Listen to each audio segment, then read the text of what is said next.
Эми эмне үчүн жолугуп атабыз, эмне үчүн чакырып атабыз, эмнени айтайын деп атабыз, ушул азыр сиздердин бул жака чакыргандан максатты айтабыз. Бирок биз кече түнү, мурда күнү түнү получается, Египеттен командабыз менен учуп келдик. Биздин командадан менин структураман 36 адам бардык. Бул бизнести баштаганга болгону 7 ай болду туугандар. Ата 7 жыл боло элек, 5 жыл боло элек, болгону 7 ай. 7 айдын ичинде кандай өзгөрүүлөр болсо болот. Бир адам жасаганды экинчи адам жасай алат. Мына ошолор тууралуу гана жеткирели деп атабыз. Кимдир бир азыр айтып атат, могу мактанганы дагы баштады. Могу дагы бир нерсени айтайын деп атат, эптеп эле алдайын деп атат деген ойлор болушу мүмкүн да. Эч ким алдабайт, эч ким бутунан байлап калбайт. Ар бир адамдын чечими өзүндө болот. Просто кече бизде большинство часть келишти кыздар. Өздөрүнүн эмоциялары менен бөлүштү. Кимдер келди? Египеттен келгендерден ким калды бу жерде? Айгерим барбы? Айгеримди чакырып койсоңуздар, дагы калган кыздарыбыз башка шаарлардан болгондор учуп кетишти түнү. Екатеринбург баары жактан келишти. Мына ошол келгендердин бири Канке Абдрахманова. Кол чабып коюңуз. Айгерим. Канке Абдрахманова бул менин бир тууган эжем. Азыр өзү айтып берет, бирок биринчи жолку саякатка барган адамдын эмоциясы башка болот, Айгеримден бир 2-3 сөз угайлы. Айгеримди тааныштырып коеюн, бул Москвада көпчүлүк эле кыргыздар тааныйт экен, себеби бул өзү 3 магазин традиционный бизнесте иштетип жүргөн кыз. Жанагындай мусульманский дары-дармек, там керектүү нерселер да, бүт ошондой жоолук, калпак иши кылсам баарын саткан. 3 жерде магазини бар, традиционный бизнесте кыз. Сетке келген эмес, өмүрүндө иштеген эмес. Биринчи катты алганда бул айткан, төгөрөкчөңүздүн кереги жок мага. Мен оптом товар алып эле сатсам болду. Менде 3 магазин бар деген. Болду, вообще сага дедим, тийишпейм. Келет эле 100 миңдик, 200 миңдик товарды алып, коробка алып, эми аял башы менен көтөрүп, жана ылдыйга чейин, таксиге чейин деле жүрөсүң го. Кетип атканда жүрөгүм ооруп койт эле да, ошо сеттин жакшылыгын билсең чай деп, ушул мээнетти ушакта кылсаңчы деп элечи. Бирок жана тийишпе деген үчүн мен тийишпедим. Себеби адам пока өзү ачылмайын, өзү жүрөгүн ачмайын, ал адамгачы 5 жыл айтсаң да жетпейт. Ошого Айгерим качан гана биз Кытайга барып келгенде, при этом биз буга окшоп жүк ташыбай, коробка ташыбай эле жакшы эле доход алганда, анан чалды чачка эже, мен деле баргым келип атат силер менен кошо. Саякаттагым келип атат. Тем более положение болуп калыптыр, көрүп атасыңарбы, азыр да? Эми мен деди коробка таскать эте албайт экенмин көрсө. Мурдагыдай оор көтөрө албайт экенмин, но надо жить. Бирдемке кылыш керек. Азыр төрөсөң мен жок дегенде 2-3 жыл отурам, туурабы? Декретте отурабыз го. Үйрөтүңүз мага деди. 2 магазинин сатып, готовый бизнес кылып. Анан бир магазин алып калып, мына ушул кыз азыр традиционный бизнестен ушул жерге келип отурат да. Биринчи жолку өмүрүндөгү саякатына барып келди. Эмоциялар менен бөлүшүп койсоң, кандай болду? Ассаламу алейкум, мен атым Рыспаева Айгерим, 27 жаштамын. Биринчи жолку саякат аябай сонун экен. Адам качан ошо саякаттарга чыкканда кругозору, мировоззрениясы, адамга болгон мамилеси, сиз айттыңыз го, динде жылуу мамиле, бири-бирине урматтоо, сыйлоо деген бар. Ушул нерсе дагы көбүрөөк ойгонот экен сенин жүрөгүңдөчү. Жана элдерди көрүп, тем более Египет исламский мамлекет болгон үчүн ал жакта аялдарды аябай катуу сыйлашат экен. Бизде, например, эркектерди неме кылбайбыз го, ал жакта уборщицасынан баштап, мындай посуда мойкасынан чейин, официантына чейин, обслуживающий персонал бар эркектер. Бардыгы эркек. Аял иштетпейт экен. Аялды вообще иштетпейт экен. Ушунчалык мойнтуп пөпөстөп турат экен аял кишилердичи. Ошого дагы булар только үйүндө отургузуп багышат экен аялдарынчы. Бир жактан ошондой нерселерди көрүп, динге дагы мындай жүрөктөрүң ачылып, адамдарга болгон мамилең өзгөрүп, жер көрүп, эл көрүп, пальмаларды көрүп, суунун астындагы дүйнөнү көргөндө вообще башкача болот экенсиң. Аллах Таала дүйнөнү вообще могу жаратылыштарды, бизди ушунчалык кереметтүү кылып жараткан экен. Качан адам ошол нерсени көргөндө суунун астындагы океандын түбүндөгү жашоону көргөндө ушунчалык шүгүрлөр келтирет экенсиң. Обычно диндеги жок адамдар деле, анча мындай билими жок адамдар деле ушунчалык каждый шаг сайын шүгүр деп калышат экен да. Азыр эже айтып атат го, мен силерди көрүп турганыма шүгүр, басып эртемен турганыма шүгүр депчи. Ал жакка баргандан кийин мындай кандай десем, башка жака чыгып, башка элди көрүп, границаларга чыгып, элементарный турцияга деле барып туруп жүрсөңөр, океандын мындай немелерин көргөндөн кийин адам ушунчалык өзгөрөт экен. Кругозор өсөт экен, эмоциялар менен бөлүшө албайм, потому что силер өзүңөр көрүшүңөр керек нерсени. Ушунчалык жакшы. Бир көзүнө айтып берчи, элестетелибиз. Дайвинг деп турат го. Дайвинг, например, суунун астындагы жашоо. Ал совсем бөлөк жашоо экен да. Өзүңөр көргөнүңөрдө могу балыктарды, кораллдарды, суунун астындагы вообще сонун нерселер.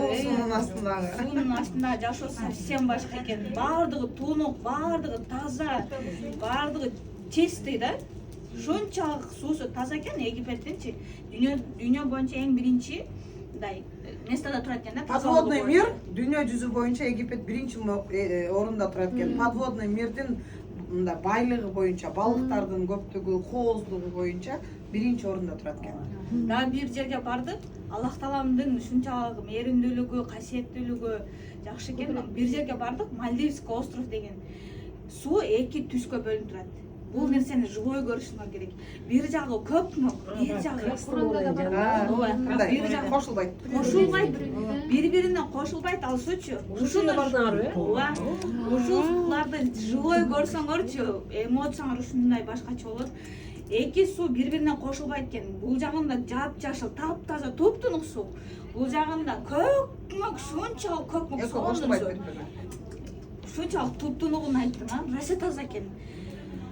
Мындай суунун астында эле монтажа тизеден болгон жерде суунун ортосунда ушундай остров бар экен. Мындай тизеңен келип турат экен. Тизеңен келип турат. Мальдивский остров. Ошону живой көрүп келишти. Египетский Мальдивы деп коет экен. Фараондор, например. Фараон өзүн негизи кудаймын деп билген экен да. Аллах Таала албай койгон экен, жерге албай койгон үчүн аны мумия кылып до сих пор сакталып турат ошол. Мумияларды көрдүк, көзүбүз менен турат. До сих пор чачтарына чейин турат. Капкара. Сары чач, кара чач мындай жок болуп кетпептир. Канча жыл өтсө деле, канча миң жыл өтсө деле ошол боюнча сакталып турат. Потому что Аллахта мен бийикмин деп ошентип жүргөн экен. Ошол үчүн жер албай койгон экен. Ошон үчүн ушуну мондай пирамидалар куруп ошака киргизген. Ачылып кеткен да. Ооба, Муса пайгамбарыбыз келип, ошо Египетке динди алып келгенден кийин анан типа тарых боюнча айтып да. Египет мамлекети динге мусулманский мамлекет. Ага чейин аларда 300 кудай болгон экен. Ар биринин кудайы боло берген экен. Богиня любви, богиня солнца. Кинодон деле көрөбүз го, богиня ветра деп эле. Суунун деле, тупрактын деле баарын эле богинясы боло берген. 300 кудайы болгон экен, элестетиңиздер. Ар нерсеге эле сыйына беришкен экен. Негизичи ар нерсеге эле, отко деле, сууга деле, чокко деле бар жок нерсеге сыйынып эле ошентип жүрө беришкен экен. Муса пайгамбарыбыз келгенден кийин гана ошо историясы өтө бай, билесиз го, исламский мамлекет болуп эсептелинип, анан мындай мамлекеттик тили араб тили, англис тили экен. Анан дүйнөдөгү Азия боюнча эң чоң мечит ошол Египетте жайгашкан. Көрдүк ошол кирип, мечиттерди көрдүк, храмаларды көрдүк. Мындай үйшаңыздан эле көрүнүп турат, аябай сүйүнүп ушундай эмоциялар. Эми ар бирибиз эле татыктуу мындай жакшы жашоого, татыктуу жашоого ылайыктуубуз да. Особенно биздин эжелер, сиңдилер менен өзү магазин иштеткен үчүн, продукцияларды саткан үчүн көбүнчө эжелер келет да. Анан өзүнүн жашоосун айтып берет, ушунчалык жүрөгүң ооруйт да. Анан ушулар тытынып эле, иштеп эле, монтип жүрө бербестен, хотя бы өзүңөр үчүн да көңүл буруп, мондай саякаттарга чыгып, өзүңөр үчүн да жашагыла андай болгон эжелер. Просто өзүңөр үчүн жашасаңар ошондо мындай жакшы жашоо. Адам өзүн биринчи сүйсө, анан калганын. Молодец, Айгер, молодец. Алода таба. Жүрөк сагышы берген. Кандайсыздар? Жакшысыздарбы?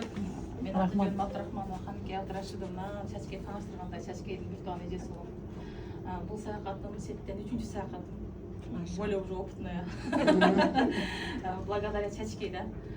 Чачке ушул айткан үчүн, бизге жол көрсөткөн үчүн да, наставник неге бизге наставник болот да, наставник ошол узак бир 10 жылда жете турган максатыңа мындай туура барсаң навигатор да, как навигатор 1 жылда жетесиң ушул максатыңа.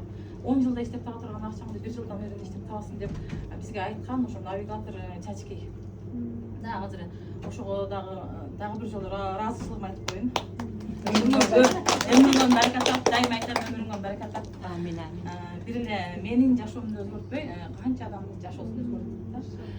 Эми эмоцияң айтып кетти, эмечи, Айгеримчи. Мен ар бир күнүбүз, ар бир жолуккан адамдарыбыз баардыгы жөн жерден болбойт экен да. Ошол нерсе Аллахым ошол нерсе болуш керек экен да. Мен айта турган нерсем баягы квадроциклга чыктык го Чачке. Ошол квадроциклга барганымда сафариге. Анан ошол жерге барганыбызда бүт бардыгы эле мен машина айдаган эмесмин. Өмүрүндө айдаган эмес. Жана эми айдап машина айдаган ошон үчүн менде баягы страх болду. Ошол страхты жеңиш керек экен да адамчы. Бардыгы карасам деле бардыгы эле отуруп атат, бирден эле жашы деле, карысы деле. Эч ким муну чкаштырбай койду, короче. Не хочется да, бардыгы экиден болгон. Анан атам болгон үчүн атамды дагы алып бардык деп айтып атпаймынбы? Атам болгон үчүн мен аркама отур деп айтты да. Бирок атам экөөбүз батпайт экенбиз. Ол да чоң да, бул да чоң. Болбосо берки эме башкача машинага кошулган бакен, квадроцикл ондой болбойт да, мындай өзүң каалагандай драйв албайсың да ананчы. Анан мен дагы отурдум, элдин юусу ошолум деп отурдум. Кудай шарманда кылба деп. Чачке мен сөмөнөн дейт да. Анан жок мен индирбейм деди, мен өзүм айдайм десем, бечара ого барат. Анан жини келди да, бул да бар, бирөө мен отура албайм. Ошондой нерсени сет аркылуу көрөт экенсиң. Биринчи саякатымда рафтингге чыккам.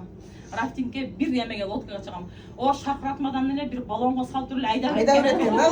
Эч спасатель жок да. Жөн ошондон эле 4 саат агып келди. Каска менен жилетти кийгизип болду ошол эле. Эче барган ушундай болду. Жок, биринчи саякатта Турцияга барганда. Именно ошондой сонун жашоону ушу сет берет экен да. Мен болбосо сетке келбегенимде ошондой дайвингке дагы барбайт элек, мотоциклда айдабайт элек да, квадроцикл да, мотоцикл эмес. Ошол жерде түшүндүм, өзүңө ишенишиң керек экен да. Мен уже барганда кошулуп бардым, ушулар эмне болсо болуп атып бардым, секин айдап, өтө сонун айдагандар бар экен. Анан кайра келатканда уже үйрөнүп каласың да, биз тез кирип кетебиз го бир нерсенин ичине. Сеттеги адамдар ошондой эмес го. Гибкий болуп каласың. Анан келатканда уже өзүм телефонумду жандырдым дагы, уже бир колум менен айдап кармап, бир колум менен тартып прямо киргизип аттым да. Жаса сонун болуп жанып калдым да. Болду, машина айдайм деп. Барам дагы машина алабыз, машина айдайм деп. Еще жаңы цель пайда болду. Машина минем деген жок эле. Ошондой ошондой. Түшүп эле айтты, Чачке мен машина минем деди да. Сонун экен да деди, ошентип өзүм удовольствие алдым да. Өзүм ишеним пайда болду. Анан дагы бир кетип атканда именно менин командамдан Элеонора туура эмес айдап, кумгатта калып калды да. Анын баардыгы кетип калды. Бул жашоодо деле ошондой да. Өзүң ошо сахарада калып калбайын деп, мен эми спонсор болгон үчүн алысыраак барып токтодум. Ал болсо карасам жан талашып атат да, канке эже мен ошол жерден бир нерсени түшүндүм дейт да. Бул дейт ушул нерселердин баардыгы биз үчүн сабак болот турбайбы дейт да. Көрдүңүзбү дейт, баардыгынын алдына келатат эле, мен тыгылып калдым, абгон алып өтүп кетти дейт. Чөлдө дейт. Анан кийин мен ошол дейт бир канча килограмм полтонна турган квадроциклды өзүм түртүп дейт, өзүм күч пайда болуп дейт. Алла Таала мага күч берип дейт. Калып калбайын деп дейт, ушу чөлдө дейт.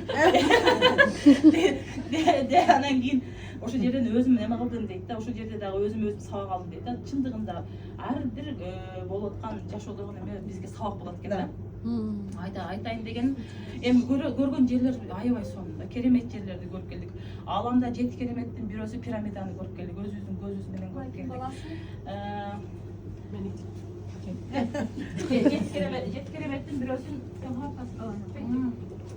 көрүп келдик. Мен сетте Чачке башында айтып өтпөдү, апамды сетке иштеген үчүн, ошол ою өзгөргөн үчүн акча таап атканда деле ата-энелерибизди чыгара албайбыз го чекеге. Ошол сетте иштеген более түшүнүктүү болуп калган үчүн саякатка чыгарып калдык да. Апам өтүп кеткенден кийин бизде дагы ошондой эмелер болгон, ошо периоддон өткөнбүз. Андан кийин мен Кытайга барганда сразу баягы Ханян островуна барганда чечеге айттым. Бирок барып туруп балконун алсаң жаннат да. Да. Ошондой эме ал мен атамды эмнеге алып келбедик депчи, атам алып келеличи деп менин мечтам болгон, ошо мечтам ошо саякатта иштеп атканым үчүн, мындай сетте иштеп атканым үчүн атамды дагы апарганга возможность болуп атпайбы. Атам 72 жашта. Ана өзүм ушунча ыраазы болдум да кече. Өзүм ушунча сүйүнүп жүрдүм мен деп башкалар эмне кылып атат, баягы тартабы тартпайбы. Мен атамдын жанында болуп, атам менен менин мечтам болгон. Ошол нерсени аткарып алдым демчи, өзүмдүн кыялдарымды орундап аттым да. Гордилась собой. Дагы эмне, анан немеге суунун түгүнө түшкөндө дагы мен жакшы эле чөмүлөм. Анан бирок чачкейдей чөмүлө албайм. Бирок ошол жерге барганда дагы баягы страх болот экен да. Сууга түшкөндө баягындай ого чейин дагы маскаларды алып биз жердин суунун түгүн көрүп атканбыз. Суунун түгүн көргөндө биринчи, конечно, киргенде жаман башкача ощущение болот экен, киргендечи жүрөгүм мына кетет экен депчи, как будто акула келип путуңду тиштеп алат. Боже, аны көрүп калгандан кийин мындай сонун от души болуп калат экенсиң да, мынтипчи суу өзү эле мынтип неме кылып калат экен. Анан бирок мен чындыгында Олимпиадага түшө албадым. Түбүнө түшө албадым. Дайвингке ылдыйга кирип Түшүп кетти. Түшө албадым. Мен жилеттерин кийдим, 2 жолу попытка кылдым. Өзүм страхты ол жерде жеңе албадым да. Ошол жерде дагы адам сыналат экен да. Бассейнде деле чөмүлүп жүргөн эже бар эле, ал дагы түшө албады, себеби Баары түшө алгандар, даже эркектерден түшө алгандар болду. ошондой страхты жеңиш керек экен да. Ошон үчүн бул жерде ошондой жерлер түшүнүп Аяка ол суунун түбүнө духу жеткен адам дейт. Потому что киргенде сен уже кысып баштайт. Да? Если бир не то демаласыңбы, уже болду. Не болосуң. Ошон үчүн өзүң өдөгө жетпей каласың. Уверенный болгондор түшкүлө деди да. Ошондой экен да. Анан эми алтындарым бул сет десе эле коркпогула. Мен деле бирок биринчи чачкеди сетке алып баргалы өзүм кайра акча албай кыйналгам. Биринчи аркылуу эмге алып барганмын. Мына Акмөр досум мени чакырган. Аркылуу эмге келсең яман акча көп экен. Келсең подарка берем деген. Подарка берем деген чачкеди эшитип барганмын. Ошентип сеттен чыга албай жүрүп. Бул өзүн өстүрүп жүргөн экен да. Момент келди, уже баягы өзүнүн уверенности качан гана адам өзүнүн уверенности болгондон кийин анан мээси ошол нерсеге ишенгенде гана анан кийин иши алга кетет экен да. Биз өзүбүз ишенбей атып эле анан кийин биз бирөөнү кимди ишендире алабыз биз? Да? Өзүбүзгө ишенбейбиз да, бирөөнү ишендире албайбыз. Результат көрсөткөндөн кийин, конечно, баардыгы келгенге аракет кылат.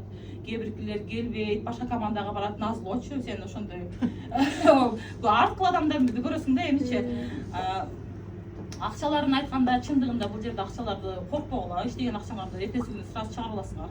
Башка компаниялардай болуп, акчаңарды күтпөйсүңөр. Ошондой компанияларда иштедик. Бир жума дем алдыңыз да. Бир жумада сиз ошол жакта эс алып жүргөнсүз. Акча түшөт. Канча акча түшөт? Ошол жакта дагы биз хотя дем алып аттык да, дем алып атканда деле 209 миң акча түштү мага 9 күнгө. 35 gün. Жакшыбы, жаманбы? Эң son. Балким сиздер үчүн мындай болуп аткандыр, ол нерсе. Бирок арабызда күнүнө 53 миң, 52 миңден алып аткан адамдар бар да. Ошонун бирөөсү мына Чачка Абдрахманова, Райхан Акунова, Рина Сайпиева, Нузиялар, ошондой огромный уже командасы өсө баштаганда, ошондой бул бир эле вид доходдон ошондой алат да. Күнүнө алуучу акчада бул $800 деп коет. Ошондой акчаларды алат. Эми Аллага чексиз шүгүрлөр болсун, баардыгыбызга бул мүмкүнчүлүк болуп атат. Мүмкүнчүлүктү колдон чыгарбаңыздар. Бир туугандарыңарды айткыла, бир туугандарыңар мага ишенбей атат дегенде мага алып келип бергиле. Мен өзүм бар. Мен түшүндүрүп коем деп ошо мен биринчи өтө сүйүп кылган ишим менин уборка. Мен Москвага 2004-жылда келген болсом, мына ушул сетке келгенге чейин дагы бир уборка кылганымды успеть эттим да. Чыгара албадым. Жүгүрүп барып уборка жасап келгенде аябай жакшы көрөм. Отурсам эле акча жок болгандай болуп стресс болуп берем да. Ошондойбуз го бизчи, иштебей калсак эле акчам жок, акчасы жок калам, ачка калам деген эле түшүнүктүү да биздечи. Менде деле ошондой да. Иштеш керек, ошондой тытыныш керек. Хотя бы утренний подработка же вечерний подработка болуш керек. деген түшүнүк бардыгыбызда эле бар да. Мен аны прекрасно билем да. Себеби мигрант болуп мен дагы 19 жылдан бери жашадым. Кандай баштан мигранттык жашоолор өттү мен билем да. Ошон үчүн сетке келе мындай эми сет дегенде дагы тандап билиш керек. Критерийлердин болот экен. Мен деле буга чейин билген эмесмин. Критерийлери биринчи официалдуу болуш керек экен, заводу болуш керек экен, продукциясы өзү баягы күндө түрүндө турган товар болуш керек экен, географиялык абалы 5 мамлекеттен көп болуш керек экен. Ошолорду караш керек экен да. Анан продукциялары жылы канча жылдан бери иштеп атат. Корпорация уже 25 жылдан бери иштеп атпайбы? Ошолордо ошол критерийлерди карап эле кирген болсоңуздар, акчага жетүү оңой болот экен да. Анан баллы несгораемый. Мага ошол гана жаккан да. Себеби биз будан мурунку сетибизде иштегенибизде ошондой моменттер болгон. Айына $128,000 товар оборот жасап бергенбиз. Эми элестетип коюңуздар. Бул жерде ошондой $128,000 товар оборот жасаганыбызда биз кандай доход алабыз дагы, командабыздан канча адам биз менен кошо саякатка барат да. Өзүңө каалаган жакшылык. Ошондой да, элестетип кой. Бирок ошентип $128,000 айына күйүп кеткенде деле экинчи айдан баштап деле дагы ура деп туруп дагы ошол товар оборот жасап бергенбиз да чачкей. Ошон үчүн бул жерде бал күйбөйт эжелер. Товар өзү иштеп чыгат заводунан, коркпоңуздар. Биз алып аткан доходдорду биз айтып берип атабыз, көрсөтүп атабыз да. Менин дагы 5 балам бар. Кичинекей балам 3,5 жашта. Кээ биркилердин балдары чоң болгон болсо, менин деле балдарым әлі майда эле бардыгы мектепке барат, садикке барат дегендей. Акча жок болгон болсо бул жерде жүрбөйт, эч ким жүрбөйт. Кудайга шүгүр, командабыз күндөн күнгө өсүп атат. Биринчи келгенде, конечно, бул офисте чачкей боюнда болгон үчүн келбейт эле. Биз жакында экөөбүз 5-6 эле адам эле келчилек. Азыр эми Кудайга шүгүр, мындай офистин дагы Москванын өзүндө эле 10 бар. Уже биздин команда. Ушу Чачкей Абдрахманованын структурасынан эле да. Ошон үчүн азыр бүгүн биринчи жаңы келген адамдар дагы бүгүн катталып ишиңерди баштаган болсоңор, силер дагы Кытайга саякатка барганыңыз мүмкүнчүлүгүңүз бар да. Себеби Кытайдын промоушнун эмес 2 айда менеджер статусун жапкандар бар. Бул нерсени кылса болот да. Бир адам жасаган нерсени экинчи адам жасай алат. Мени карап туруп деле айткыла, айтсаңар өзүңөр айтсаңар болот да, койчу ушу канкей чачкей нежесин ушунчалык жокму? Ушундан эмнем кем деп туруп кылсаңар турабы? Мына өзүңөргө да. Ошо деле сүйлөй албайт экен бу бечара деп. Чындыгында муну чачкейчелик сүйлөй албайт.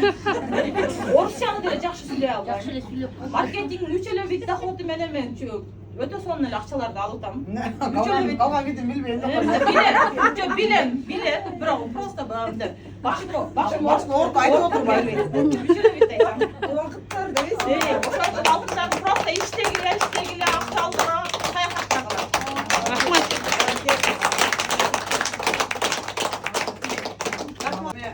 Караңыздар, сонун адамдар сүйлөдү, обучение өтүлдү да. Тааныгандар менен уже таанып эле алдыңыздар. Атым Чачкей, ошол Greenleaf менен 7 ай болду. Мына азыркы иштеп аткан 8 ай. Эмне үчүн сетке келдим? Кыскача эле 2017ден бери ушул сетевой индустрияда иштеп атам. Чисто случайно эжем айтмакчы подарка берет десе барып калгам. Майли ошол учурда декретте отурган адамга бир подарка деле чоң бир мындай семейный бюджетке пайдадай көрүнөт да.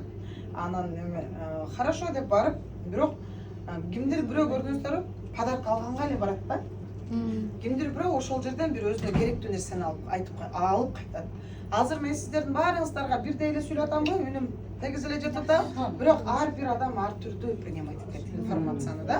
Кимдир бирөө айтат, өлө мактанды барсак, бир нерселерди айтты, каяктан бардым, андан көрө бүгүн ушул ишими бүтүрүп албакмын деп кетет да. Кимдир бирөө ойлонуп кайтат. Мен ошол ойлонуп кайткан адамдардын ичиндемин. Мен эмнеге ойлондум? Менен кичинекей кыздар чыгып экрандан анда сразу свежий келгендер жок экен, эми мурда барып келген экен да.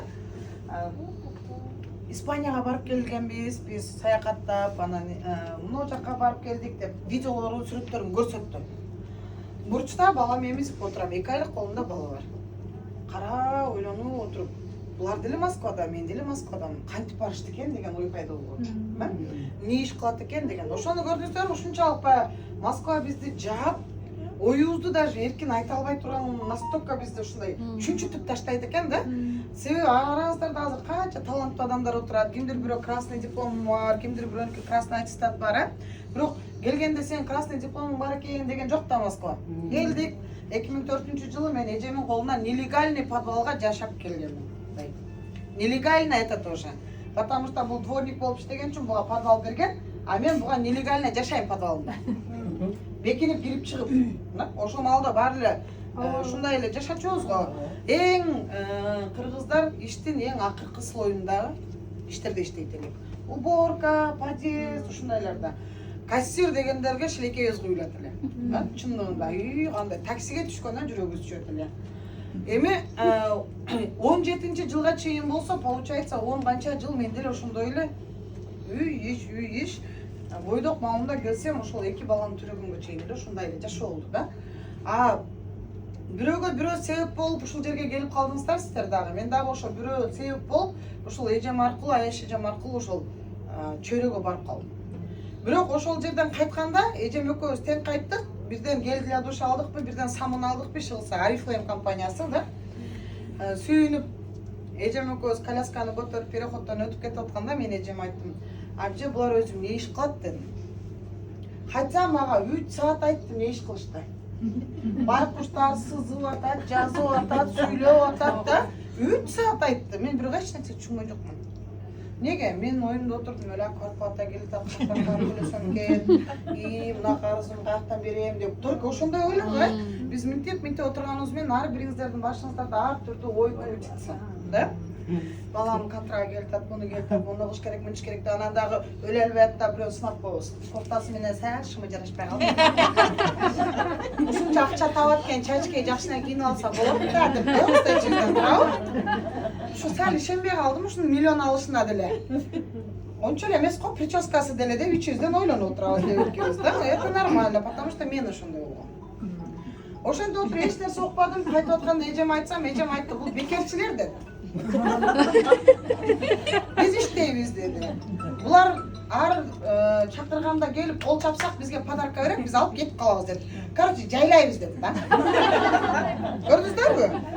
Экөөбүз эки башка ой менен кайттык. Мен кыжалат болуп кайттым. Булар эмне иш кылат өзү, эмне үчүн булар саякаттап жүрөт депчи. А эжем болсо баягы гель для душа сүйүнүп кетти. Кайттык. Ошону менен эжем сетке иштеген да жок. Мен кызыгуум калган үчүн жана WhatsApp группага кошуп койгондо мен чыкпай койдум. Силерде дагы WhatsApp группаларда барсыздарбы? Да? Жок болсоңуздар кошуп кой деп сураныңыздар, мен силерге бир эле нерсе айтайын. Телефонуңуздарды беззвучный кылып коюп ошол группаны наблюдать эткиле, азыр кошулбасаңар деле да. Себеби наблюдать этип мен карап отурганда түшүнгөн жокмун да, ура, мындай болуп атат, ура деп эле бир нерселер келе берди. Дагы бир күн сообщение келсеңер, жаңы келгендерге подарка беребиз деп. Балам көтөрүп дагы бармын. Бирок экинчи жолу подарка алганга барган жокмун. Экинчи жолу мен угайынчы өзүм не ишкен, кантип ушулар жасаганды кантип мен жасай албайм. Себеби кичинекей кыздар. Мектепти жакшы окугам. Красный менен бүткөн, высшее образованием бар да. Анан жана акчам жок болсо да ичиңде духуң чоң го. Модон караганда өлбөгүдөй эле сүйлөйм го деп коесуң да ичиңен да. Мен деле жасасам болсо керек деп. Экинчи жолу барганда мен бир эле нерсе түшүндүм. Ошо дагы 3 саат өтүштү. Катталып алсаң, арзан аласың дегенде. Вот өзүң катталып алсаң, продукциясын арзан аласың деген түшүндүм. Көрдүңүздөрбү? Ошого бүгүн бардык айтылган сөздөрдү түшүнбөй эле койгула кыйналып. Анда вообще болуп кетесиңер. 2-3 токотор жерин эле түшүнгөн болсоңуз болду. Мен экинчи жолу барганда ошону түшүнгөндө айттым: катталып мен 20% арзан алсам, ал жерде духилер көп кой, ароматтар. Значит, сатсам пайда болот экен. Балам коляскага салып алып, анан көрө мен ушуну сатып, айына 20 000 тапсам эле болду деген менин биринчи максатым ушул болгон. Сетке келип калышман максат 20 000 рубль. Билесиздерби неге? Себеби 10 адамдын арасында койка местода 2 айлык бала менен мага кыйын болгон. Эмиз албайм, же памперс салмаштыра албайм да. Ошондо менин мына үй тууралуу анда каякта мечтать эте албайсың. Комната снимать этсем болду деген. Чтобы кеңири жатып эмизгенге. Лишь бы 1 жашка чыкканча ошентип турсам, баламы Кыргызстанга жиберип, кайра ресторанга ишке чыгам деген ойдо мен ушу духи сатып 20 миңден тапсам, комната сыймать этсем деген ой менен катты алып алдым дагы сата баштадым. Да?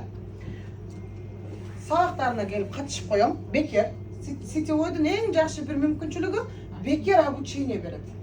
Который сиздерге мектепте окутпаган, университетте окутпаган нерселерди окутат да. Катышып келип отуруп, мен ошол жерден анан үйрөнө баштадым. Бул чөйрө эмне, кандай мүмкүнчүлүктү берет, ошолорду бүт баарын үйрөнө баштадым. Эжекелер? Жол келет кемен чыгып тосуп Хорошо, ооба. Дорожка салып турам. Чыгып тосуп алып алам. Жол таппай кыйналып атат да, ладно, түшүнөбүз. Жолду таппай кыйналып атат, тосуп коебуз. Эми туугандар, бу жерде бир нерсени түшүнүп алсаңыздар эле, анан нарагын улап түшүнүп кетесиңер да. Мен түшүндүм, что кече жаңы келгендерге дагы өтүп бергем, бүгүн жаңы келгендерге дагы өтпөсөм болбойт. Себеби азыр мен бисмилля дегенде эле төгөрөкчөнү сызып баштасам, силер эч нерсе түшүнбөй кетесиңер да. Ошон үчүн мен сиздерге биринчи ал маркетинг это силерге керек болсо өзүңөр үйрөнүп аласыңар. Ал о толтура YouTube'да делечи. Силер биринчи түшүнүшүңөр керек суть этого бизнеса. Маңызы эмнеде? Сетевой бизнес деген эмне өзү? Кандай мүмкүнчүлүк берет? Эмне үчүн биз сетевой бизнести тандашыбыз керек? Если, конечно, кимге керек болсо. Да? Мен тандагамын. Себеби мага айтып атат, "Мо сенин жашооңдун линиясы" дейт. Мо. Бардыгыңыздар. Да? Жашооңдун линиясы. Примерно адам баласы 20 жаштан баштап полноценно ишке кирип, иштеп, айлык акы алып, да, бир семья багып калат. Туурабы? Канча жашка чейин иштей алабыз, здоровьябыз позволять этет? 60. 50, 60. Сиз канча жаштасыз? 70. Молодец, вообще. Сонун выглядите. В среднем, бирок, в среднем. Кимдир бирөө мисалы 60 жашка чейин жашап атат да, мен апам окшогондо мисалы.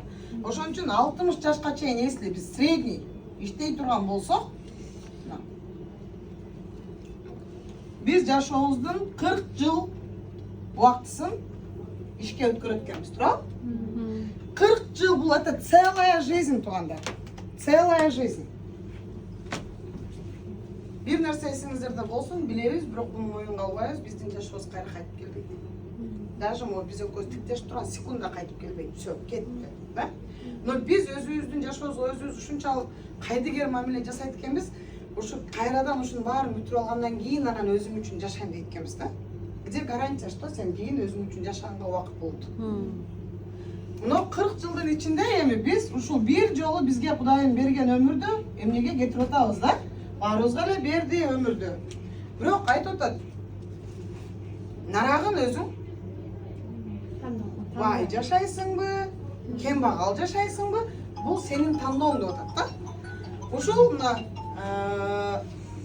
40 жылда биз азыр 90% катмар кандай жумушта иштейбиз? Наемный жумушта иштейбиз. Средний биздин айлык акыбыз канча? 50 миң, 60 миң, Кыргызстанда вообще 20 миң, 15 миң, эми Москванын зарплатасын ала турган болсок, эми бердебиз биз 60 миңден биз иштеп атабыз айына. Биз бир айда тапсак, жылына ошондо 720 миң рубль табат экенбиз, туугандар. 2025 жылдын 19 майында чөнтөгүңүздө ушул акча болобу? Кайдан? Болобу? Болбойт. 720 миңден ладно биз табайлы жылына. 40 жыл иштейли ушундай зарплата менен, бирок мага эсептеп бергенде анда 17 жылы средний зарплата 30 миң болчу. 2017 30 миң эле го. Мына эми биз 40 жыл ушундай иштейли, декретке да чыкпайбыз, төрөбөйбүз, оорубайбыз. Вообще без перерыва. Түшүндүк, Себеби акчамыз азайып кетет да. 28 миллион 600 миң рубль биз 40 жылда табат экенбиз. Робот болуп коюш керек. 40 жылда. Азыр Москвада ипотекам бар дегендер барбы? Бар. Бар. Ипотека. Ипотекалардын акыркы сроку качан жыл бүтөт? Акыркы жыл канча жыл бүтөт? биз 44 канча жашка чыгып каласыз? 44-жылы сиз 60-ка чыгып каласыз. То есть бир өмүр иштеп туруп бир ипотеканы жабасың. То есть бир үй үчүн бир өмүр өтүп кетип атат. Всё. Андан кийин ал үйдө биз жашайбызбы?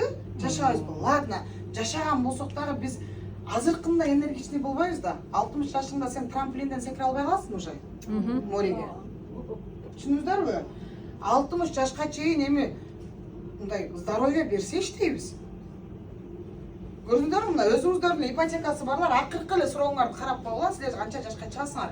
Бирок ошого биз хорошо деп соглашаться этип анан алдыкпы ипотеканы? Алдык. Молодцы. Бирок мына 60 жашка чыкканда мынол акча биздин чөнтөгүбүздө болбой атпайбы? Да? Да. Болбой атат. Бирок ушул акчаны тапканга бизден эмне кетип атат? Ден соолук кетип атат. Энергия кетип атат, убакыт кетип атат. Ресурс. Энергия, убакыт, ден соолук, да? Мына бизде бул бар ресурстарбы? Да. Бар. Бул ресурстарды биз азыр мисалы ушул башка жакка иштетип атабыз го, чтобы мону табыш үчүн. Эми айтып атат, ушул 3 ресурсту десең, башкага иштетсең, башка направленияга, да? Ты можешь больше заработать. За короткий срок. Мен ошону гана айткым келди. 40 жылда тапкан акчаңды сен эгерде туура направление тандай турган болсоң, 1 жылда можешь заработать. 2 жылда можешь заработать. Мен 2017-жылы сетке келген болсом, биринчи жолу сиздерге окшоп вообще безопытмын. Да, мен деле сразу эле ушундай болуп тура өлгөн жокмун. Бул чөйрөнү дагы, бул профессияны дагы өздөштүрүш үчүн бизге убакыт керек туугандар. Бул мугалим сыяктуу эле, врач сыяктуу эле бул профессия. Бир профессиянын ээси болуш үчүн биз канча окуп атабыз? 5 жыл, и то контракт төлөп окуп атабыз, туурабы? Дипломду алып, ишке кирип, айлык алып, иштейм деген ой менен. А бу жерде айтып атат, убакытты сен өзүң кой дейт. Өзүң кой. Жөндөмдүүлүгүң жакшыбы? Кааласаң 1 айда өздөштүр.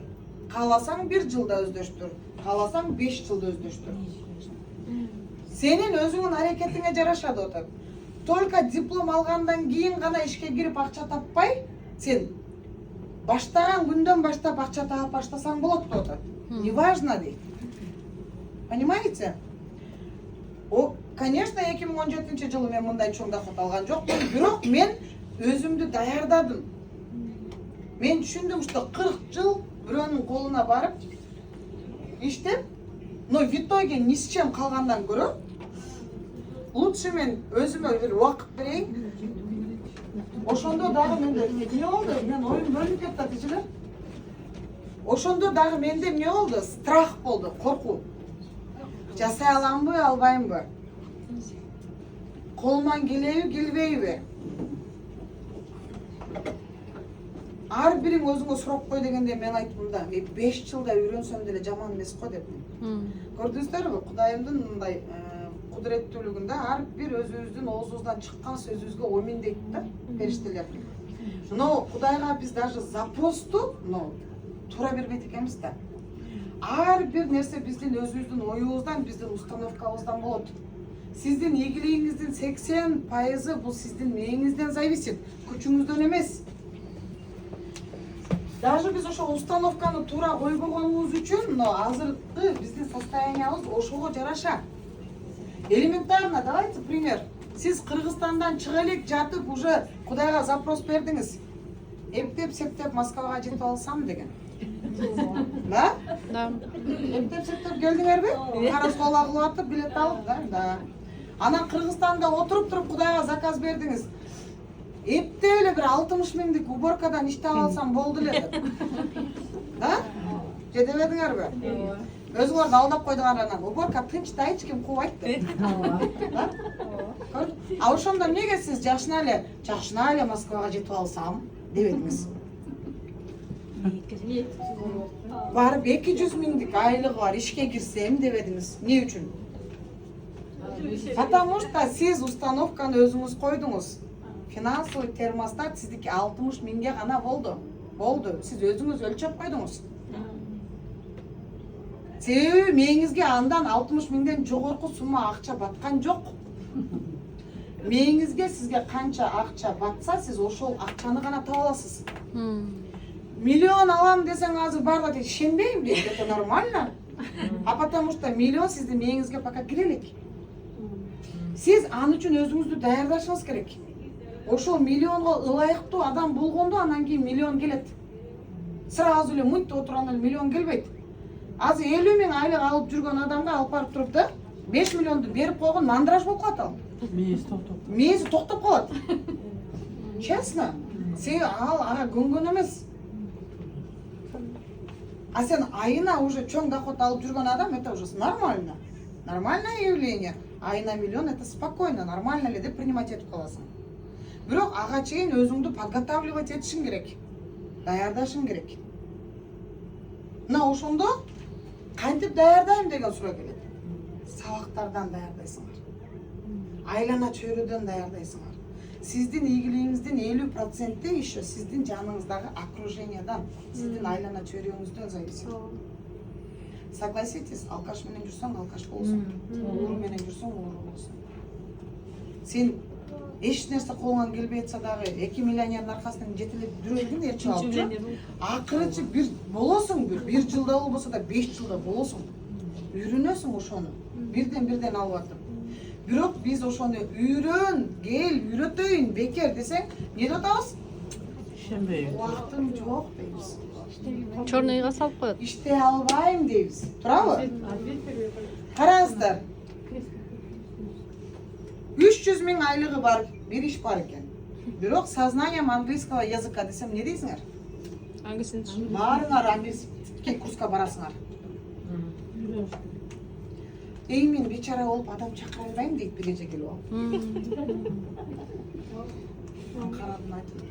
Эже дедим, азыр мен сизге 5 миң берем десем, сиз менин үйүмдөгү барып туалетти жуйсуз дедим. Ачык эле. Жалганбы? Үй боркага барып аткандар 5 миңге барып атабызбы? Орустардын үйүнө алып туалетин жууян, чай кофе ичип келип атабызбы?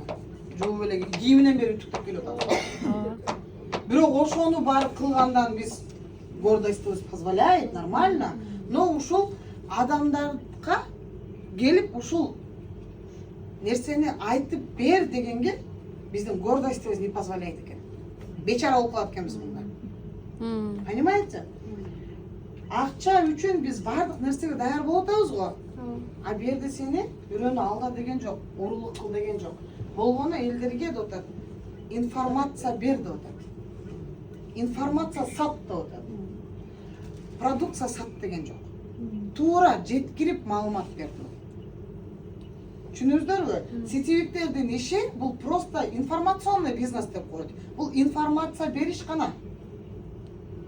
Түшүндүрө алдымбы? Түшүндүрө алдым. Эми сетевик эмне үчүн сетевик болуш азыркы күндө актуальный? Эмне үчүн биз үчүн выгодный? А потому что чоң акча табыш үчүн, чоң акча каяктан келет? Бизнестен. Бизнести башташ үчүн бизге эмне керек? Акча керек. Акчабыз болсо сиз менен биз мигрант болуп жүрө элек? Жок. Жүрбөйт. Сетевик эмне үчүн биз үчүн выгодный болуш? А потому что бу жерде сиздер нолдон бизнес баштасаңыздар. Экинчиден сиздер эч кандай риски жок. Банкрот болуп калам деген коркуу жок. Жасасаңыздар болот. Это только вопрос времени. Кимдир бирөө жөндөмү жакшы болсо эртерээк доходко чыгат. Кимдир бирөө жалкоорак болсо кечирээк доходко чыгат. Но аракет кылган адам сөзсүз чыгат. Анан түшүнүңүздөр, келген адамдын баардыгы бизнесмен болуп, сетевик болуп кетпейт. Баардыгы эле иштеп миллионер болуп саякаттабайт. Бу жерде сиздер кааласаңыздар, жөн гана колдонуучу болушуңуздар мүмкүн. Любой компанияга сиздер партнер болсоңуздар, жөн эле партнер болуп ошол компаниянын продукциясын колдонушуңуз мүмкүн. Дары болсо алып ичишиңиз мүмкүн, там косметикасы болсо колдонушуңуз мүмкүн да? Но это не значит, что сиз ал компанияда иштедиңиз. Бизде айтат да келгенде, мен иштегем, Арифлемде да иштегем, Феберликте да иштегем, МВДде да иштегем.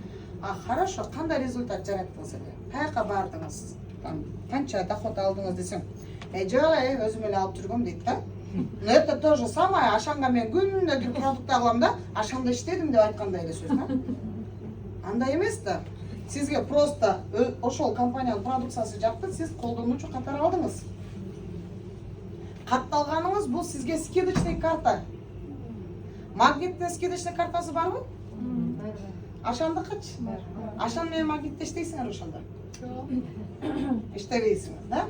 То же самое туугандар. Поэтому түшүнүңүздөр, бу жерде сетевой компаниялар бизге мындай мүмкүнчүлүктү предлагать этет. А потому что бардыгы мына сетте иштебегендер бар, вообще биринчи жолу келгендер. Бардыгы сетте иштегендерби? Иштебеген. Сиздердин азыр кылып аткан ишиңиздер. Эмне жумуш жасайсыздар? Наемник. Кондитер, наемный жумушта. Так, караңыздар. Адам баласы му 4 этаптан жашап өтөт экен да. Биринчи этап бул работа. Вот сиздердин ишиңиздер, бир жерде иштейсиздер. Наемный работа. Бардык наемный работниктер.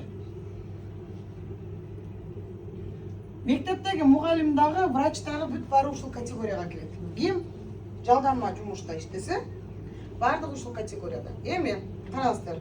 Бул от слова раб. Это культурные рабы. Грубо звучит? Грубо. Но это факт. Буну мен придумывать этпедим, бул уже доказано, показано книгалардан да. Не үчүн культурный раб?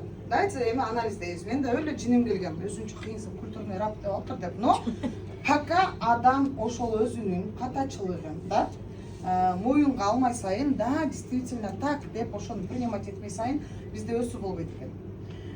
Согласитесь, биз жумушка орношуп атканда ошол бизге жумуш берип аткан адамдын койгон баардык шартына макул болуп, кандай график койсо да, кандай айлык өлчөп берсе дагы, кандай адамдар менен иштешибизди биз үчүн чечип койсо дагы эмне кылабыз? Макул болуп туруп трудовой договорго культурно кол коебуз да. Правы? Өзүбүз барып, никто нас не заставляет? Не заставляет. Это значит культурные рабы. Мисалы, илгерки убакта кулдар это только курсак үчүн, тамак аш үчүн гана иштеген. Не үчүн биз культурный раб болуп атабыз? Азыркы күндө биздин тапкан акчабыз по сути мындай алып келгенде курсагыбыздан ашпайт экен. Ашырып, если биз бир нерсе алайлы десек, анда биз кысынышыбыз керек экен. Өзүбүздү ограничивать этишибиз керек экен. Туурабы? И ладно, бунусу жок деле тамак жасап турсам болот, буну кийбей деле турсам болот, буну жебей деле турсам болот, саякаттабай деле турсам болот. Муну короче кысынып анан ошодон ашырып биз кичине үй жай кылып алат экенбиз, кичине машина алып алат экенбиз, эми шустрый болгонубузда. А на самом деле, если вот так взять, биздин тапкан айлыгыбыз биздин курсагыбыздан эле ашпайт экен. Мына ушул айлыкты алдыкпы? Кийинки айга чейин эмне болуп атабыз? Жоқ, жетишпейт. 60 миң алып туруп, 60 миңди топтоп атасыңарбы? Ой, жок. Топтолбайбыз да. Ошон үчүн бул жерде, мына жерде ушул 60 миң айлык или там 50 миң айлык, неважно да, мына ай сайын ала турган стабильный айлык, бир гана плюс бизди кармап турган ушул жерде стабильность. Стабильность. Бир гана ушул нерсе кармайт экен. Ушул нерсени жоготкондон корккон адамдар 90% болот экен. Бул сиздер эле эмес, жер жүзүндөгү 90% адам. Ушул мына стабильность, ушул ишими жоготуп койсом эле мен кредитимди кантип төлөйм? Анан муну кантип неме кылам деп жана канкежем айтмакчы жашоом бүтүп кала тургандай болуп эле коркуп мына болотодон чалбай жүрүп 90% адам жашап өтүп кетет экен 40 жыл. Көрдүңүздөр? Буларды бир гана нерсе кармайт экен. Болбой калсачы, мынтип калсачы, Сомнения. банкрот болуп калсамчы, страх, их держит, страх. Өздөрүнө мына ишенбейт. Көрдүңүздөрбү? Но страхты жеңе албаган адамдар болду ошол бир эле немеде кой анан көрө ушинтип эле кете берейин деп туруп өмүрүн өткөрүп берет. Бирок ичинен 10% чыгат экен да, мага ошону бей баштап. Надо уже антип кечке эле ушинтип жүрө беремби? Надо что-то делать. Бир нерсе кылыш керек. баягы начальствоңун ким жагат, кимге жагат ушу? Штраф за опоздание деген. Ешкімге жақпаса керек, а? Или там муну жаса деп өтіп кеткенде өлүп кыжырыңыз. Мен ушундай, извините, пожалуйста, больше не повторится деген сөздү айткандан көрө тилим үзүлүп калса дейт элем да. Өлө ушу эң жаман көргөнүм ушу перед кем-то унижаться, да? Вот это вот. Кантежем бир жерге барганда эле, пожалуйста деп болот да. Деве, пожалуйста дейм да. Десем, эртерээк иш бүтүп калсын дейм да дейм. Бүтпөсө өлүп кетсинчи, деве, пожалуйста деп жиним келет да. Вот просто ошол менде ушул неме бар да, вот перед кем-то унижаться, вот мен үчүн аябай бир мындай нерсе да. Анан эми биз жөн эле бечарушка болуп алабыз го, а ушу ишим бүтүп калса депчи. Оказывается, не надо позволять ошону. Не надо никогда позволять себе перед кем-то унижаться. Лучше өзүңдүн күчүң менен жаса бир нерсени да, зато поднятой головой будешь ходить. Зачем надо перед кем-то унижаться? Вот ошонун ичинен 10% адам айтат экен. Мен өзүмдүн жашоомдун жоопкерчилигин өзүм колума алайын. Всё, давай бир нерсе жасаш керек деп экинчи этапка өтүп кетет экен, это сам себе. Сам себе хозяин дегендей, да? Это малый предпринимательдер. Азыр мына Айгерим чыкты астыңарга, малый предприниматель, это вот магазинчик. Азыр кыздар салон ачып атат, чайхана ачып атат, да, малый предприниматель, базарга чыгып атат, такси, мисалы балдарды эле. Эмне үчүн таксиде иштейсиң десең, начальник жок да дейт го. Свободный, да? Вот ушул жерде эми малый предприниматель болгондо, мисалы, салон ачкандар место арендовать этип атат, ичинде оборудованияны алып атат, чайхана, майхана бүт бардыгына эмне керек? Акча керек. Башташ үчүн алар какой-то определенную сумманы вложить этти. Эми буларда эмне болот? Салонду ачкан күнү акча келет, ачпаган күнү акча жок. Да? Буларда стабильность жок. Либо булайда плюстасың, либо кийинки айда минустасың. Туурабы? Чтобы минус болуп калбаш үчүн булардын только аты эле свободный болбосо, булар 24/7 иштейт, как белка в колесе. Ким бар араңарда ушундай сам себе? Эч ким жокпу? Или может болгон мурда сам себе? Болгонсуңар, вот. Болгонсуңар сам себе. Мына жерден ошочо бардыгы эле болуп кетпейт экен да. 80% адам эптей албагандыгы үчүн кайра назад кайтат экен наемный работага. Сиз азыр мурда сам себе болдуңуз, а? Иштеп жүрдүңүз. Азыр эмнеде иштеп атасыз? Кайтты. Көрдүңүзбү? Вот астыңызда.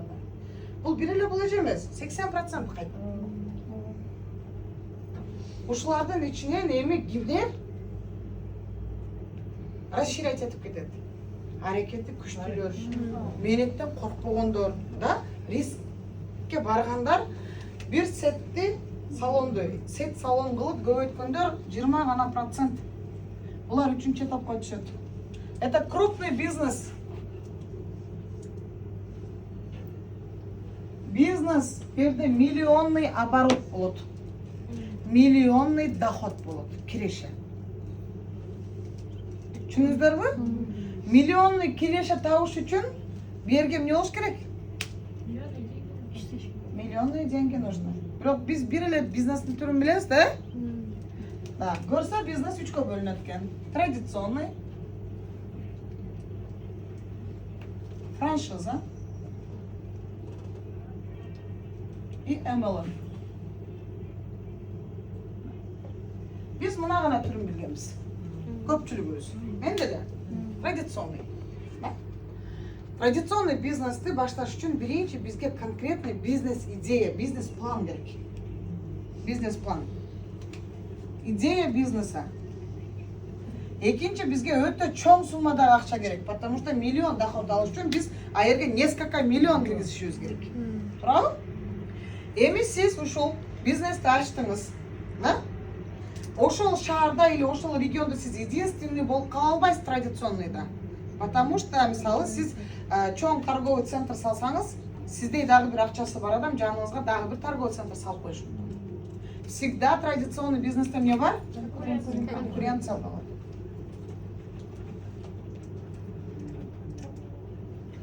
Бизнести ачтыңыз, ишке киргиздиңиз, да? Мисалы, торговый центрди салдыңыз. Биринчи келип баштаган кардардан түшкөн акча сиздин пайдаңыз деп айта алабызбы? Сиз аяққа мисалы киргизген 10 миллион акчаны пока чыгарганга чейин сиз плюста эмессиз. Чыгарганга эмне керек бизге? Вакыт керек. Может 1 жыл, может 5 жыл. Не знаю, да? Но точно ошол сенин ачкан бизнесиң 100% болуп кетет деген гарантияны ким берет? Сиз эмне кылып атасыз? Рисковать этип атасыз. Ошончо миллион акчага. Может быть, сиз банкрот болосуз. Ушундай рисктен коркпогон адамдар гана крупный бизнесмен боло алат, крупный миллиондорду таба алат. Мындай риск несколько миллион вложить этпейли, да?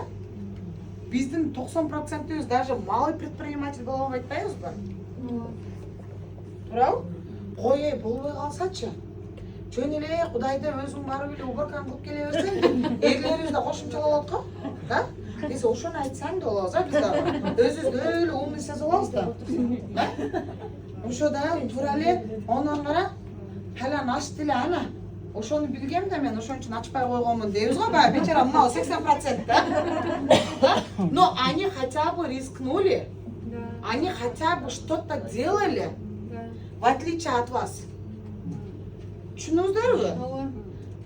А биз болсо кыйынбыз да умныйбыз. Аларды маскаралайбыз. Мен билгем ошон үчүн баштап алгам да дейбиз да. Эми туугандар, бул биздин винабыз эмес. Эми бүгүндөн кийин билип алгандан кийин да, эми азыр мына жаркыраган сон ушундай возможность көп учурда жашап атабыз. Мен ойлойм да, ушул учурда бир аңкоо акча таба албайт, бир жалкоо акча таба албайт. Азыр балаңды эмизип отуруп дагы акча тапсаң болот. Чтобы вы понимали, мен 4 балам бар. Мен кичинекей кызым 5 айлык. 5 айлык. Андан кийинкиси 2 жашар. Менде моундай балдар бардыгы. Мен ошон үчүн айтам, менин астыма келип азыр сен 100 шылтоо айтсаң, мен 100 ответ таап берем. Эрим каршы? Пожалуйста, вот менин күйөөм, номер 1 враг. Азыр магазинде кармап отурат. Сен айына миллион тапкын, жаман сонун жаныңда сумканы көтөрүп жүрүп калат да. Сонун болуу эле. Ооба, туура эле. Премиум класс машиналарды подарка алган, кемпирге кайдайын дейт да сразу. Боло турган нерсе да. Аны Мирбек өзү деле айтат, келген балдарга айтат, эй, акылыңар болсо кемпириңарды мактап койгула дейт. Макул болуп. Да, себеби экөөбүз согушуп, урушуп, ушундай башында каталогдорум эшикке кыргытып болгон эмес, ал болгон да. Анан кийин любой нерсенин тилин тапсаң болот эй. Көйнөк алдыргың келгендейчи, алдашты билесиң го? Да, кассага баргың келгенде алдашты билесиң, ошондой эле. Мисалы, если сенде желание болсо, сен күйөөңдүн тилин таба аласың. Мен таба албайм сенин күйөөңдүн тилин, сен таба аласың. Мен Мирбек айттым, Мирбек, мен сага эмне мешать этип атамбы? Балам багып атам, тамагың кылып атам. Да? Чё тебе мешаю? Өзүм косметикам бекер болсо деле жакшы эмеспи? Сен онун көрө дедим, мени мактап койсоң дедим да. Мен өлө иш кылам дедим. Акылың болсо дедим, мени макта дедим да. Ошондон кийин анан кийин Мирбек, "О, молодец" деп койду. Ай, мен молодецкемин деп умучуп кылып, даже мен өзүмдүн номерим эмес, Мирбекти да жазып алып, 2 номерге саякатка условия аткарат элем да. Чтобы кошо барыш үчүн. Арифлеймде иштеп жүргөндө өзүмдүн номеримен 1 машинага условия аткарылдым. Мирбектин номеринен 2 машинага условия аткарылдым. Арифлеймден 2 машина подарка алганбыз. Понимаете? Ошон үчүн любой нерсе менен можно договориться. Даже с детьми можно договориться. Мисалы, кичинекей балдарды келет да, узулдап келет, аны чоңун айтам. Балам, калярыңды алып чыгып, азыр ойноп турсаң нарып комнатада, мен сага койтуп алайын. Азыр мен акчаны көп топтойм да, анан кийин силерди моряга алып барам. Десең, хорошо дейт.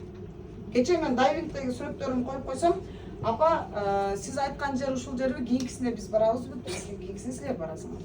Можно договориться, бардыгы менен.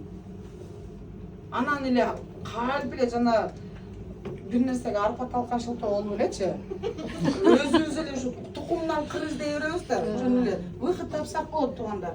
Эми мен айтайын дегеним, мына состояние, 90% азыр бизде болуп атканчы эң начар көрүнүш туугандар. Мынуданчы бияка өтүштүн азыр кереги жок болуп калды. Традиционный бизнестин азыр уже убагы өттү. Традиционный бизнестегилерди чыгарып сүйлөгөнүмүн дагы менин максатым ошол. Традиционный бизнес баштап ора болбой эле койгула. Азыр уже базарга барып кийим алгандан көрө мен деле, мисалы, торговый центрди кылып, убактымды кетиргенден көрө бүт баарын телефондон заказ кылып койсоң, үйүңө чейин алып берип коет. Кийип көрөсүң, батпай калса кайра алып берип коесуң. Бары бар албайсың. Азыр мо телефондун заманы. Интернеттин заманы. Согласны? Мен мисалы азыр торговый центрди айланбайм. Ушундай айтсам каталогу чыгат, каалаганың заказ кыл. Алып келет, кийесиң, батканын алып каласың, батпаганын кайра азыраак кылып жиберип коесуң. Туурабы? Вот. Эми туугандар, бияка өтпөй эле, ладно, буну кылганга биздин акчабыз жок. Буну кылганга акчабыз болсо келбейт болчок, баягы эле айткандай, Бизнестин экинчи түрү бул франшиза. Франшиза деген бул готовый бизнес. Таптаяр бренд раскрученный, бардыгы бар бизнес. Сиздер болгону атын гана сатып аласыздар. Атын, брендин. Берге сиздерге идея эч нерсе кереги жок, чоң акча керек. Например, мына Куликовский торт деген бар, бизде, барбы? Вот Куликовский торттун, мисалы, сиз торт чыгарган бир кондитер болсоңуз да, мына эжекем, өзүңүздүн бир немеңизди ачайын десеңиз, сиз Куликовский деп сыртына жазып чыгара албайсыз. Аны үчүн сиз Куликовскийдин брендин сатып алышыңыз керек, франшиза алышыңыз керек. Руксат. Но это стоит огромные деньги. KFC, да, например. Сиз мисалы ошону огромный акчага, мына KFC'ни кече кыздар айтты, франшизасы 22 миллион экен. Бул сизге оборудование бербейт, просто эле кагаз берет, руксат. Калган бүт нерсесин өзүңүз жасайсыз. Бирок ошол ачкан сиздин бизнесиңиз опять так же точно болуп кетет деп ким гарантия берет? Сиз рисковать этесиз. Түшүнүңүзбү? Огромный суммага. Муну эми чыдагандар кылат да. Эми раз бизде буга кудуретибиз жетпесе, да? Бизге айтып атат, азыр дейт, ну, интернеттин заманы деп. Да? MLM. Это вот сетевой маркетинг. Сетевой маркетинг дегенде мына иштебегенде мына азыр бир-эки ооз сөз сурайын, а? Ким иштебедим деди бая? Сетевой дегенде оюңуз кандай болчу эже сиздин? Сетевой дегенде көп эле бул деп ишенбейм да. Айтып бериң, аферисттер деп ойлойт элем. Да, пирамида, да, туура. Дагы кимде кандай ой бар? Башындагы адамдар иштеп акча алып. Правильно. Да. Дагы? Сени жок кылып берет, ооба. Банкрот болосуң, туурабы? Туппа туура. Баарыңыздардын оюңуздан туура. Эми мына караңыздар. Эмне үчүн бизде ушундай ой пайда болуп калган, да? Бул ойго сиздер күнөөлүү эмессиздер. Потому что бизде мына из-за неграмотности, да? Бизге сетевой деп келгенде эле биз сүрүштүрүп отурбай эле, ай 50 миң салсаң 100 миң бере коет десе эле, ма деп бере койгонбуз. Неге берет, эмненин негизинде берет деп сурабай эле бергенбиз дагы. Анан жанагындай финансовая пирамида и сетевой болуп экиге бөлүнөт. Финансовый пирамидада ал жерде продукция болбойт. Жөн эле акчаңды саласың. Көпчүлүгүбүз ошо финансовый пирамидага попал болгонбуз дагы, көп акчаларды жоготуп алганбыз. Бул биздин катачылыгыбыз. Ошону сурабай, сүрүштүрбөй берген биз өзүбүзбүз. Потому что бизде сабаттуулук деген болгон эмес, сураган эмеспиз. Түшүнүңүзбү? Сизди чакырып аткан адам тем более сабатсыз болгон. Если сабаттуу болсо, ал сизди аялга алып барбайт болчу. Ошого биринчи эгерде сиздер разницасын билип алыңыздар, мен сиздерге азыр Greenleaf'ке вообще жете элекмин. Просто сетевой компаниялар кандай болуп бөлүнөт. Финансовый пирамидада эч кандай продукция болбойт. Жөн эле акча. Да? Сетевой компания, туура иштеген сетевой компаниялар жана Канке эжем айткандай, несколько критерияга жооп бериш керек. Биринчиден ал компаниянын продукциясы болуш керек, сөзсүз. Сиз катталып берип атканда берген акчаңызга ылайыктуу замен бир нерсе алышыңыз керек. Продукция алышыңыз керек. Ошондо мына компания сиз менен расчет болот моментально. Акчаны бердиңиз, продукция алдыңыз, туурабы? Это то же самое, сіз ашанға кірдіңіз, самый паста шотқа, кір жуғыч өзіңізге керегін алдыңыз. Ошондой эле, бүттү, расчет. Но дагы бир важный нерсе, обязательно компания производитель болуш керек. Обязательно болбосо дагы это желательно, потому что мен производитель эмес менен да иштедим. Производитель менен да иштедим. Производитель болгон компаниянын эмеси жакшы, надежный. Эртең бүрсүгүн эптеп элди алдап акчасын алып жабылып кетем деген компания миллион доллар кетирип завод курбайт. Значит, ал компаниянын жок дегенде 50-100 жылга алдыга койгон планы бар. Бул бир. Экинчиден өзү өндүрүп чыгарган продукцияга ал компания өзү гарантия бере алат. Туурабы? Силер деле өзүңөр тоголуктогон курутка гарантия бере аласыңарбы? Точно эмне кошконуңарды билесиңерби? Туурабы? Точно ошондой эле. Өзүң өндүрүп чыгарган продукцияга сен өзүң гарантия бересиң да. Ошондой эле производитель болсо өзү гарантия берет. Үчүнчүдөн силер производитель менен иштеше турган болсоңор баасы арзан болот. Заводтун баасында аласыңар. Ортодо ортомчу жок. Завод чыгарды, заводтун баасында партнерго келип түштү. Ортодо эч кандай посредник жок. Мен буну эмнеге айтып атам? Силерге азыр мен буну айтканымдын себеби, мен мондай чытырман токойлордо жүрдүм да ар жерде, производитель эмес менен да иштедим, анысы менен да иштедим. Мен түшүндүм, что производитель менен иштеген надежный. Экинчиден продукциясы арзан, да? Ошол каталарды кетирбей эле, силер тура компанияны тандап барып иштешкиле деген ойду айтып атам. Если иштеше турган болсоңор. Анан эми үчүнчүдөн MLM бизнес бул жана бизге айтып атат. Возрастың не имеет значения дейт. Канча жаштасың? Национальность не имеет значения. Тил билесиңби, билбейсиңби, образование не имеет значения. Кандай статуста болсоңуз дагы сиз жумуш баштап кетсеңиз болот.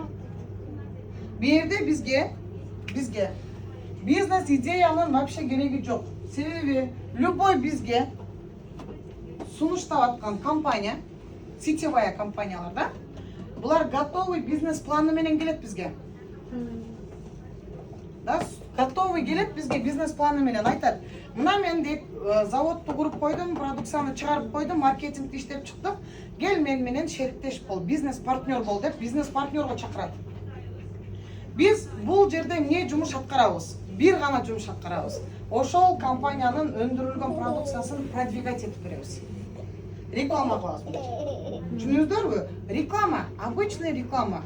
Сат деген жок эч кимде. Жөн гана биз ооз менен айтабыз. Бирок билиңиздер, сетевая компаниянын продукцияларынын бардыгы жакшы болот. Себеби качество начар болсо алар долго жашай албайт. Бир алган адам качество начар болсо экинчи жолу урсаң деле албайт ал. Болду, ал адам албай коет. Ошон үчүн булар болушунча акцентти качествого коет. Чем башка жактан алгандан караганда, мисалы, любой сетевой компаниянын продукциясын өзүң үчүн деле алып колдонгон, бул качественный. Чындыгында. Баттар деле ошондой, качественный, жакшы болот. Вот эми берге бизге башташ үчүн акча керек эмес экен. Если сен туура компанияны тандасаң, продукциясы бар компанияны тандасаң. Потому что сен берген акчаңа ылайыктуу взамен эмне алып атасыз? Товар алып атасыз. Көпчүлүк айтат да, акча керек го дейт. Катталганга акча керек болуп атпайбы дейт. Бирок эгерде сиз акчаңызды берип коюп, эч нерсе албасаңыз, акча керек деп айтсак болот да. Менин оюм боюнча просто мен түшүндүм, что мен акчаны бердим, мага бир коробка продукция берди. Ну, по идее, компания мага ошол акчаны ылайык продукция берди, менин расчет. Эч кандай мен банкрот болдум деп айтканга не имею права. Бизде бирок ошол түшүнүгүбүз мындай неме болгон үчүн мынтебиз да, мен банкрот болдум деп алабыз. Кантип банкрот болдуң десең, мен дейт 28 000 берип жазылбадымбы дейт. 28 000-ңизди берип коюп туруп эле взамен эч нерсе албасак, биз банкрот болдук десек болот да. Бу жерде сиздер продукция аласыздар колуңуздарга. 28 000 берген. Коробка берет. Жана биз кыздарга тапшырып аттык го. Мына ошондой подарочный бокс берет. Эмне үчүн подарочный бокс берет? Эмне үчүн ошол 28 900-гө, мына гринлифте каалаган продукцияңызды бербейт? Потому что компания сиздерге айтып атат, сен өзүң колдонуп көр деп атат. Биринчи, мен жана эле айттым, Кремдин өзү мисалы $300 турат. Ошол кремди өзүң колдон жанындагы кир жуугуч, идиш жуугучтан пасташтар үйүң менен бир семья колдонуп көрүп, өзүң колдонгон продукцияларды элдерге рекламировать et. Представляете? Пока сен өзүң колдонбосоң кантип айтасың? Айта албайсың уверенно. Ошон үчүн, чтобы мы сами попробовали, булар готовый бокс даярдап койгон, ошол суммага ылайыктуу угандар. Биз жөн эле бербейбиз. Анан эми кээ биркилер ой акча бербедимби ал бул десе, ладно, алардыкы деле туура, бирок мында ону ойлонуп көрөлүчү, азыр 29 миңге бир жерден бир бизнес ача алабызбы? Жок. Ача алабызбы? 29 миңге азыр ача албайбыз го. Эч вообще болбой калсачы дейт. Да? Иштей албай калсам эмне болот дейт, а? Ушундай ой кимде бар? Болбой калсачы деген. Барбы? Бар. Болбой калсачы деген ой бар, да сизде? Алданып қалсамчы. Компания айтып атат, но сиз катталгандан кийин кааласаңыз эч кандай иш кылбай эле 50%тен скидка менен ала бериңиз. Эми ар компаниянын ар түрдүү. Кимдир бирөө 20, кимдир бирөө 30%. А Greenleaf сизге предлагать этип атат 50%. Да? Кааласаңыз дейт. Традиционный бизнес кылып туруп магазин ачып алыңыз дейт. Сиз и так партнерсуз, 50%тан аласыз, 100%тан сатасыз. Кааласаңыз дейт, MLM менен иштеңиз дейт. Маркетинг менен. Да? Вообще болбой калсак. Не болот? Эч нерсе болбойт. Сиз кирген акчаңызга ылайык и так подаркаңызды алдыңызбы? Сизде мынол 50% скидканы эч ким отнимать эткен жок. Өмүр бою продукцияга 50% скидкага укугуңуз бар. Хотя бы үй бүлөңүз менен постоянно экологически чистый продукцияны алып колдонуп турасыз. Вообще болбой калсак деле жок дегенде башыбызды, кашыбызды, тишибизди жүйбүз го. Жок, ошол вообще болбой калган чакта баягы аккаунт бүтүп калбайбы? Үйбөйт да. Жоқ. Сиз бизнес место сатып алдыңызбы? Болду, ал сиздики. Вечно. Бу жерде айына, анан жылына, если бир нерсе албай койсоң күйүп калат деген жок. Сиз бир жолу алдыңызбы, аккаунт сиздики. Ал бизнес место сиздики, болду. Сиз азыр местаны алып коюп, азыр катталып коюп, иштебей жүрүп, жарым жылдан келсеңиз деле эч кимден тартып албайт. Ал сиздики. Ушул Россиядан катталып туруп Кыргызстанга барсаңыз деле 50%. Выгодно? Выгодно. Адам менен иштеше албайм мен. Бир нерсе иш кылыш керек эле. Бир базарга чыгайын деп аттым эле деген ой кимде бар? Мисалы көбүндө эле бар да. Москвада эле вечно иштеп жүрө бербейм мен. Эптеп барып бир контейнер алышым керек. Или там базардан бир точка кылышым керек, бир иш башташ керек дейбиз го. Готовый бизнес. Бул эми готовый бизнесте дагы сонун сизге ассортимент предлагать этип атат. 500дөн ашык азыр ассортимент Россияга келип атат. А так компания производит 5000ден ашык ассортимент.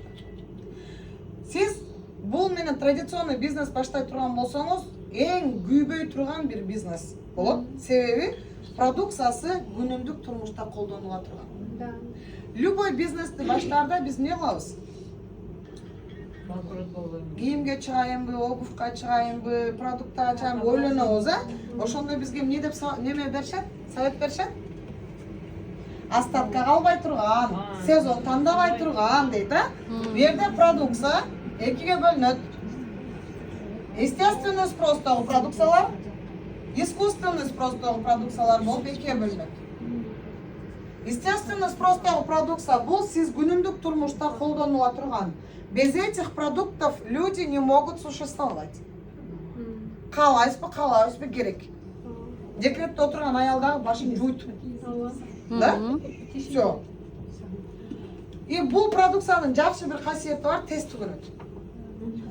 Сиз кийинки айда дагы аласыз. По-любому аласыз. Же Greenleaf-тикин албасаңыз башканыкын деле аласыз да. По-любому аласыз. Ай сайын прокладка аласыз Да. Прокладканы ай сайын аласыз. Көрдүңүздөр, искусственный спростогу деген бул продукциялары жок деле адам баласы жашай алат. Мисалы үчүн саат, тагынчактар, да, телефон жашай беребизби? Жашай албай каласыңарбы? Жашай беребиз. Анан 1 саатты алгандан кийинки айда дагы бар саат аласызбы? Албайсыз да. То есть мындай продукциялар менен иш кылсаң, то есть бир алган адам сага кайра кайтып келгенге чейин узак убакыт өтүшү мүмкүн да. А мынау продукцияга сага ай сайын келет бул клиент. Да? И түгөнө берет, келе берет, түгөнө берет, келе берет. Сенде постоянно эмне болот? Товар оборот болуп турат. Товар оборот соода да, эми соода болгон сайын бизге эмне болот? Акча түшөт. То же самое сетевой бизнесте сиздер сетевой компанияны тандаарда продукциясына көңүл буруш керек, сөзсүз. Продукциясы кандай деп сураңыздар. Эгерде мен айткандай естественный просто күнүмдүк турмушта колдонула турган болсо, мощный. Потому что сиздер айтып башыңыздарды оорутпайсыңар. Элдерге не надо объяснять, шампунь менен башты жуйт, паста менен тишти жуйт деп. Они уже и так знают, кирет өздөрү калаган алып кете берет. Мен бат менен иштеп жүрдүм. Мен ошон үчүн сиздерге айтып атам. Мен басып өткөм бул жолдорду. Бат, билесиздер, витаминдер, Ал жерде деле ушул ишти кылам. Мен ошол компанияга товар оборот жүргүзүшүм керек. Ошол батты реклама кылышым керек да. Бирок мен сунуштаганда жаш кыздарга барып туруп айтсам, да? Не дейт? Маркетинг сонун экен дейт. Хорошо, бир жолу катталып коюшу мүмкүн. Ал адам кийинки айда кайра албайт. То есть повторно мага товар оборот бербейт. Түшүнүңүздөрбү? Либо мен только касал издешим керек. Бирок кимдин да ооруган болсо айтып койгула деп. Мен ортошо. Вот баарына анан отуруп алып ага неме кылышым керек. Диагностика жүргүзүшүм керек. Аны берип алгандан кийин түнү менен калтырап качан абастырып алып мени каргайт экен деп Кудайдан тиленип илайым ошону сакайып кетишим. Омен деп жатышым керек. Мен ал этаптан өткөм туугандар. Мен ону бул күлкүнүчтү, бирок ошол моментте жаман страшно болду. Арыктайсың деп берген кофең аны арыктатпай койгон болсо өлдүң деп кой. Обострение бергенде анда уккан сөзүң айтпа да. Поэтому туугандар мен ошондо түшүндүм да, уже жадап калдым уже элдергечи. Анан мындай кыласың, анан мынтесиң, анан сууну көбүрөөк ич дей берипчи. Дедим да, бирок билем что акча көп сетте да, бирок айттым, бир ассортименти көп, элдер өздөрү эле келип алып кете бере тургандыр. Компания болсо деген мына Кудайга запрос кеткен экен да. Мага Грилевде айтат, 5000 ассортименти бар деп. Картошка, сабыз, пияз жок, калган бар жогу бар экен. Бар жогу бар экен да. То есть адам керек экен өздөрү алып кетет. Мен азыр биякта сүйлөшкөнчө аяка келип канча адам уже соода кылып кетти. Көрдүңүздөрбү? Вот ошондой ассортименти көп, постоянно өтүлө турган продукциясы бар компания тандай турган болсоңор, силер үчүн продвигать этиш оңойрок болот экен. Себеби биз сетевой компанияда ошол товар оборот жүргүзгөнүбүз үчүн акча алабыз. Катталсаң эле айлык чыга берет деп айткан болсо, если жаңы келгендер, ишенбегиле. Вообще ишенбегиле. Себеби эч кайсы жерде жөн эле катталганга акча бербейт. Сиз деле жөн эле барып оформление алып койсоңуз айлык бербейт го. Ошондой эле да. İşteş gerek. Түшүнүңүздөрбү? Элдерге ошон үчүн туура жеткири келе. Катталып туруп эч нерсе кылбагандар хотя бы 50% менен аласыздар. Түшүнүктүүбү? Түшүнүктүү. Эми бу жерде туугандар бизге бир гана нерсе керек экен, бул убакыт экен. Бар бул убакыт силерде? Бар. Убактыңар жок. Бар. Тапсак болот. Желание болсо. Нет, уже день за днем күнү тутап. Убакыт кимде бар? Убакыт кимде бар? Убакыт кимде жок? Точнее, ладно, жок убакыт. Bu işke var, işke var. Вообще убактыңар. Мен 63-кө чыккан. Бар. Бир дейт. Убакыт жок, бар, будете сами определять. Жанагы эле айткандай. Азыр мен 5000 берем десем, раса убакытта алып туруп менин үйүмгө барып жыйнап келесиңер. Это стопудово.